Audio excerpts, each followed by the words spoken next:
के प्रति उचित सम्मान दिखाना, उनकी आज्ञा का पालन करना और अच्छे ढंग से व्यवहार करना, ये सभी अनुशासन शब्द के अंतर्गत है।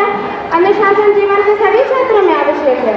मदरसा में या घर में, कार्यालय में या कारखानों में, खेल के मैदान में या युद्ध क्षेत्रों में, सभी जगह अनुशासन आवश्यक है। अनुशासन के बिना पूर्णता अराजकता या निकटता हो जाएगी। यही कारण है कि अनुशासन पर इतना जोर दिया जाता है। अगर मदरसा में लड़की अनुशासनहीन हो जाए तो शिक्षकों के लिए मदरसा कार्य संभालना कठिन हो जाएगा।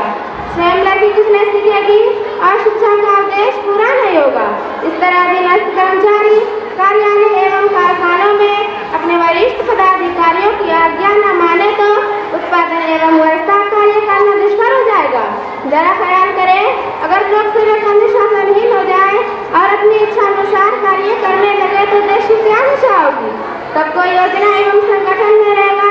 उसी तरह सेना एवं अपने आर्ची, अपने जनरल एवं कमांडर की आज्ञा मानना स्वीकार कर दे तो शत्रु एवं गुंडों को देश पर अपना अधिकार स्थापित करने में कुछ देर नहीं लगेगी।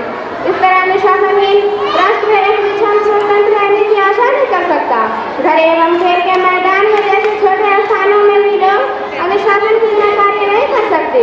अगर परिवार में अनुशासन नहीं रहे तो परिवार के सभी लोग मनमाना कार्य करने लगेंगे। तब परिवार में शांति एवं व्यवस्था न रह सकेगी।